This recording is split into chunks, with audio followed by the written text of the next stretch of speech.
はい、じゃあ今回はね、僕が作品作るときに実際に使っている道具、もう本当にメインで使っている道具ね、それをね、紹介していきたいと思います。僕も一応プロとしてやらせていただいてるから、なんかね、どうしてもほら、プロの作家さんだったらなんかすごい特別なものを使ってるんじゃないだろうかってね、みんな思いがちなんだけど、例えばね、こんなカーダー使ってるんでしょうとかね、ってあるけど、実はね、大したもの使ってないです。で、僕もこのハンドカーダーとか持ってるけど、これね、ほとんど使ってないですっていうか、今ね、全く使ってないです。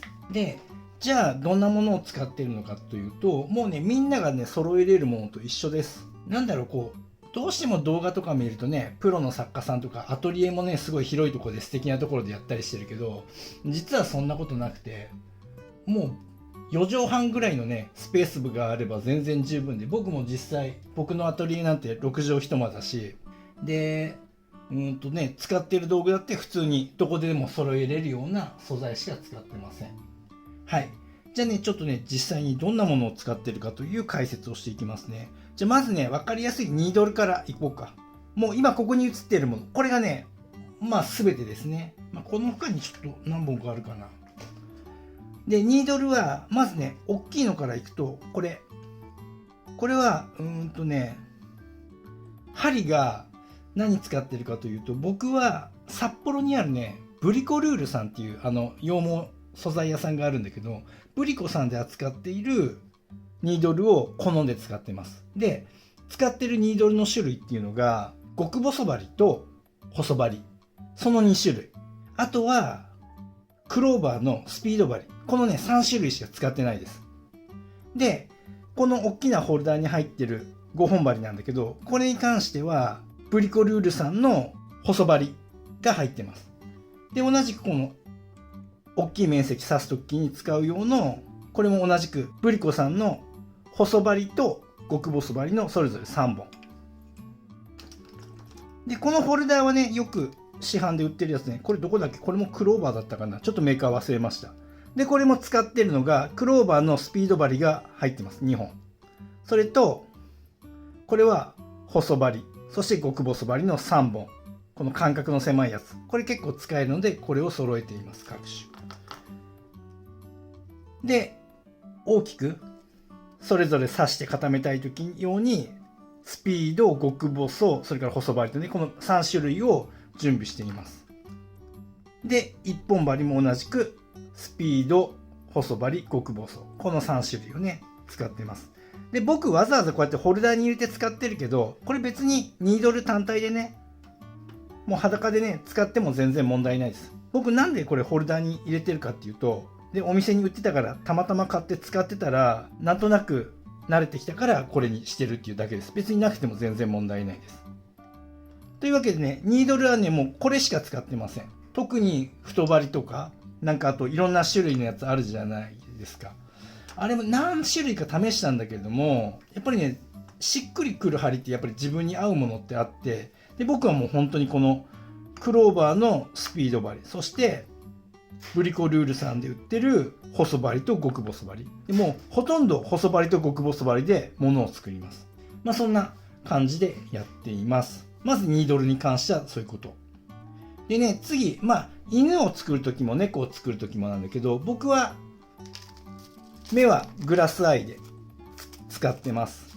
で、今はね、メインは、まあ、作品のサイズによるんだけど、僕はだいたい 12mm のガラス玉か 10mm のガラスを使っています。で、このガラスというのも、ラウンドタイプとかなんかいろいろあるでしょ、ハーフラウンドとかって。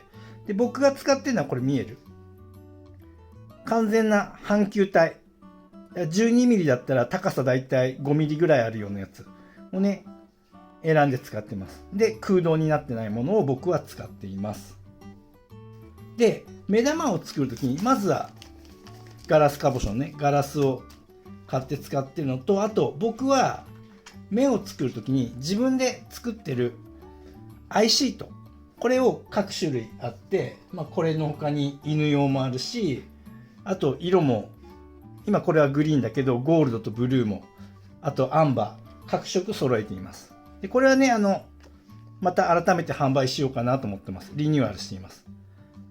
というのを使っています。と、もう一つ、目玉を作るときに、ガラスとアイシート。そして、ちょっとね、これね、写真紙で作ってるもんだから、これレジンでつけていくんだけど、ボンドとかね。で、その時にどうしても写真紙だとインクっていう特性上ね、レジンとかボンドとの相性が悪いとね、黒い色がね、紫に変色したりするのね。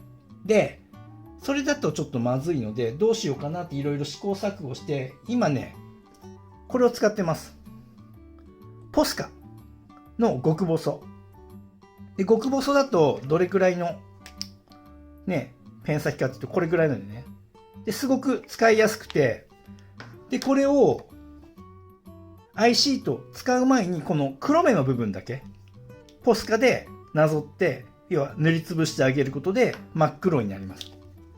で、どんな感じの目になるかというと、これがまさにポスカで塗った目、しっかり黒くなっている。で、じゃあ、普通のマッキーとかあるでしょ、マジックね。もそうだし、以前はね、このね、三菱のペイントマーカーっていうのを使ってたのね。これも結構使えます。なんだけど、これね、見える？これ一番左が何もしてない状態。見えるかな？なので、ちょっとね、薄紫に見えるのね。伝わるかな、画面越しに。で、隣がね、これはね、ペイントマーカーを使ったやつね。なんだけど、ペイントマーカーいいんだけどね、塗った時にこれちょっとわかります？光見えるでしょ？空気が入ってるのね。で、これなぜ空気が入ってるかっていうと、これこの段も塗ってあるんだけれども、これね、ここも塗ってあるんだけど、要はね、塗料が固まってデコボコしちゃうわけ。すると、レジン塗った時にそのデコボコに空気が入っちゃって、こうやってミスする確率がかなり高くなってしまう。で、こっちわかる？今度これ。これね、光の加減でこの黒目が今ギラギラ光ってるのわかる？これ。これが普通の油性ペン。マッキーとか、ああいうマジックで描いたもの。するとこうやってね、すごい黒目が必要以上に反射してしまう。で、これが、ポスカね。ポスカを使って描くと、変な反射もなくて、自然な感じにしっかり黒くなるっていうところで、今ね、ポスカを使うようにしています。なんで僕のアイシート使ってる人はね、ぜひね、ポスカでやってみるといいと思います。はい。で、あとは、レジンとレジンライトがあれば固めることができるので、こんな感じでね、固めることができるので、で、一応、このアイシートの中に、一応光彩の部分も入れてて、一応色の変化がね、ついてるんだけど、どうしてもやっぱり、それだけだと、こう、目立たなくて、もう少しね、ちょっとちゃんと入れたいっていう時。例えばこの目、わかるかな？光彩の部分。これね、ちょっとね、アイシートにプラスアルファで色をつけてます。これもそうですね。これもアイシートだけじゃなくて、この黒目の周りの光彩部分。ここはね、色つけてます。で、これはどういう風にしてるかというと、アイシートだけでも十分綺麗にはなるんだけども、もうちょっとしっかり入れたいときに、レジンの着色剤ってこのなんか、セットで売ってるやつとかあるでしょ？それを僕買っていて、メインでこの4種類ぐらいあればいいんじゃないかな。だいたいこの辺の色があれば、ね、その猫の目で網羅できるので、でこれまたね、アイシートの使い方っていう動画でね、また教えたいと思うんだけども、その時に、これらをちょっと黒目の縁に塗ってあげて、それからレジンで固めてあげると、こんな感じで交際部分がより鮮明に、綺麗に映し出すことができるので、こんな風にもやったりしています。はい。というわけで、まず目玉の話。ごめんなさい。もう一個。目玉ね、僕基本的に接着しません。で、これはね、ちょっと今くっつけてます。で、これはね、最近やり始めてることなんだけど、僕はね、基本的にボンドでつけないんだけど、ボンドでつけたい人は手芸ボンドとか木工用ボンドだよね。で、僕は結構目を取り替える確率が高いので接着してません。だけど最近、両面テープがいいなってね、生徒さんに教えてもらって、両面テープいいですよって、なるほどと思ってね、結構ね、僕も生徒さんからね、いろいろ学ぶことが多いので、で、両面テープ使ってます。で、両面テープもいろいろあるでしょ？で、最初ね、この紙の薄いやつ使ってたんだけど、これね、剥がしやすいしすごくいいんだけど、僕はね、結構もうちょっと密着させたいなと思って、これを今使ってます。これおすすめしてるわけじゃなくて、今僕が使っているよってやつはね、なんだろう、よく車のパーツとか、これ普通に今多分、ホームセンターとか行ったらね、両面テープのコーナーにあると思うから、ちょっと厚めの、結構強力なやつ、この手のやつね。これを使うようにします。で、今これはね、それを使って接着してます。はい。というわけで、目玉を作るときは、これらのパーツを使っています。で、次、肉球作ったり、あと犬の鼻作ったりするとき、こんな感じで、犬の鼻とか作ってるんだけど、こういうのは、僕は、樹脂粘土を使ってます。で、これもね、いろいろあるでしょ。オーブン粘土とかさ、石膏粘土とかいろいろあると思うんだけど、それはね、好きなの使えばいいと思います。僕もちょっとね、いろいろ試したいんだけど、今のところね、この樹脂粘土しか使ってません。粘土を造形するときに便利なのが、このスパチュラっていうやつね。要は、ヘラなんだけど、こういったもの。これもね、10本セットとかでいろんな形のやつがあって、それ Amazon とかで多分ね、1000円とか1500円くらいで買えるから、一つあってもいいかもしれないね。はい。ごめんなさい。目玉作るときにね、これ使ってます。レジンの伸ばす用のヘラっていうかな。これゴムになってて、ハケじゃないんだよね、ゴム。これも結構便利です。ない人は爪楊枝なんかでね、レジン伸ばせばいいのかなと思います。はい。目玉関係に関してはそんな感じですね。で、次ね、使ってるハサミとか、他の小物を言っていくと、ピンセット。これはね、目玉つまんだりするときとか、あるいはね、この目玉ずれてるときとかにこうやって掴んだりするのに便利だから、ピンセットと、あと目打ちはいろいろ使えるよね。目打ちと、あとハサミは大まかに2種類だね。普通のハサミ、これはもう羊毛カットするときに使うのと、あと反りバサミ。これはね、植毛した毛をカットしていくのにすごい便利で使ってます。で、植毛した毛を起こしたりするのに、ちょっと小さめのブラシなんかを僕は使ってます。で、これはね、ペット用品コーナーにね、多分売ってると思う。このちっちゃいやつ。これもペット用品用です。で、あとは、100均とかで売ってるようなコーム。あとは、歯ブラシみたいな感じのもの。これも、植毛した後の毛並みを整えたりするときのやつ。で、これに関しては、これはね、バリカンの歯をね、磨くブラシなんだけど、これね、結構細かい部分の毛並みを整えるのに、すごく重宝してますね、これ。で、今、ついでだから、バリカン出てきたからね、バリカン。これを使って毛をカットしてます。でね、このバリカンもいろいろあるんだけども、例えばコンセント付きのやつはすごくいいんだけど、でもやっぱりコードが邪魔になるから、やっぱり電池式の方がいいです。で、電池式なんだけどね、これもペット用品です。ペットのトリマー用です。なんだけど、電池の食いが、消耗がものすごく早いから、これもね、これは YouTube 見てる方に教えていただいて、なんだっけこれ。僕はパナソニックのやつ使ってるんだけど、充電式の電池、乾電池。こういったものがあるとね、すごく便利です。これもね、結構みんなに教えてもらってます。はい。こんな感じで使ってますね。あとね、これ。さっきね、ハンドカーダー出したけど、これ僕使ってません。で、羊毛をばらすっていうかね、混毛したりするときに何使ってるのって言ったら、もう、これですね。普通のペットショップに売ってるようなスリッカーブラシ。普通のね、ペット用の先端が丸まってないやつ。普通のこういうやつを使ってます。で、以前はね、こうやって研いでたんだけど、毛が結構傷んだりちぎれたりするので、僕は今、もうここ1、2年くらいはもうこうやってね、研くようにしてるんだけど、研きやすいように自分でこの台作って、ちょっと工夫してやっています。はい。そんなとこかな、使ってる道具は。あとね、ヒゲ素材の話をしようか。僕ね、この、プリモモさんっていうところで出してるリアルヒゲ。ね、これね、カラーがね、ホワイトとブラックとクリアだったかな。なんか3種類くらいあるんだけど、それのホワイトと黒だけを使ってます。はい。でね、そうだね。あとは、マットは僕ブラシマットの上にフェルトこうやって貼って、この上で作業するようにしてます。羊毛を入れとくのに、僕はこんな感じでね、これダイソーです。ダイソーの多分キッチン用品とかあの辺探してもらったらあるんだけど、ガラスです。ガラスでね、透明の蓋がついてて。で、ここに、浜中の何番入れてるんだよとかね、毛色、これ薄墨だよとかって書いて常に入れてます。でね、全部の羊毛そうなんだけれども、こういう風に瓶の中で保管してるのもいいし、袋のまま、こういう状態で保管しておくのもいいんだけど、気をつけてほしいのは、直射日光に当てておかないこと。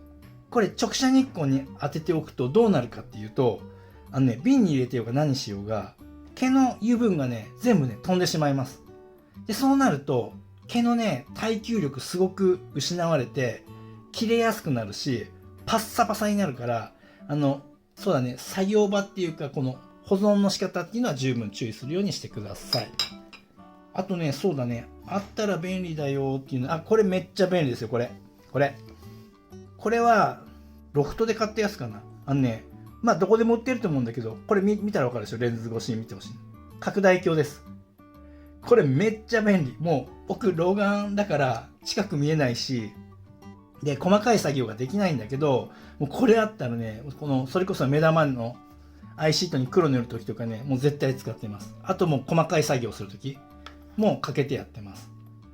全身を作るときは、針金、骨格に、手足と尻尾には僕は針金使うんだけど、針金は普通の一般的にホームセンターで売ってるやつをね、使ってます。で、これは、太さはね、僕は1ミリを使ってます。で、これはね、好みかな。強度が欲しい人はもう少し太いの使うだろうし、で、僕も最初太いの使ってたの 1.5 ミリとかね。だけどちょっと太すぎてニードル折る確率高いのと、そんなに太くしなくても十分強度はあるんでね、僕の場合はちゃんと締め込むので、がっちり手足ね、ある程度締め込んで強度出すことができるので、1ミリっていうのにしてます。で、あとは普通に針金をカットするニッパーと、あとは曲げたりするときに便利なラジオペンチ。で、羊毛ね、このランビエとか、ワタワタとか、この辺の素材を針金につけるのに便利なように、スティックのり。これをね、針金に塗ってから羊毛を巻きつけるようにしてます。するとね、くっついてくれるので。はい。そんなとこかな。あとね、これ使ってますね。これ結構重宝します。これ普通にその辺でよく売ってるキャンプ用の紙皿。で、これ何に使ってるのって言ったら、根紋した毛とか、そういったものをね、取り分けるのに入れてます。で、これをいっぱい並べといて、ね、グラデーションさせるのいろんな微妙に色分けしたカラーをね、それぞれ入れたりして、こう使い分けながらやるようにしてます。はい。ざっくりとだけどね、こんな感じです。で、見てわかるようにね、特別なものなんて特にないんですよ。で、何かね、すごい高いものがいいのもあるけれども、普通に市販で売ってるもので十分すごいものが作れるので、ただね、100均のニードルとかは、やっぱね、固まり方ちょっと違うし、100均の素材はね、僕はあまりおすすめしないかな。例えば100均で、僕も最初の頃使ってたんだけど、樹脂粘土も売ってるでしょ。だけどね、ひび割れすごいするし、あんまり良くないね。僕の使い方がね、当時悪かったのかもしれないけれども、それなりのメーカーのもの、浜中さんとかクローバーさんとか、そういった手芸屋さんでちょっと扱ってるものの方がいいんじゃないかな。実はそんなに値段大きくは変わらないから。はい。そんなところですね。はい。というわけでね、今回は僕が使っている道具っていうところでね、紹介しました。こんだけあればね、十分リアルな作品は作れます。はい。というところでね、何かね、気になるものがあったらね、質問欄の方に質問ください。で、これはどこのメーカーですかとかね、これは何をしたらいいんですかみたいなね、そんな質問あって、で、またこれをみんなにね、シェアした方がいいなって思うところはね、また動画にしてね、回答したいと思います。はい、以上です。ご覧いただきありがとうございます。このチャンネルは羊毛フェルト作家を仕事にして生計を立てている僕が、フェルト作家を目指している人や、もっとスキルアップしたい人、そんな人に向けてリアルな作品の作り方だけではなく、誰も教えてくれない作家になるために必要な考え方、そういったことを発信しているチャンネルです。ぜひね、自分のスキルアップのためにチャンネル登録して活用してください。あと、公式 LINE もやっています。この公式 LINE に登録してくれた方にだけ、僕がやるオンラインレッスンなどの案内が届きます。僕から学んでみたいと思う方は、ぜひね、LINE 登録をお願いします。概要欄にリンクが貼ってあります。そこから登録してください。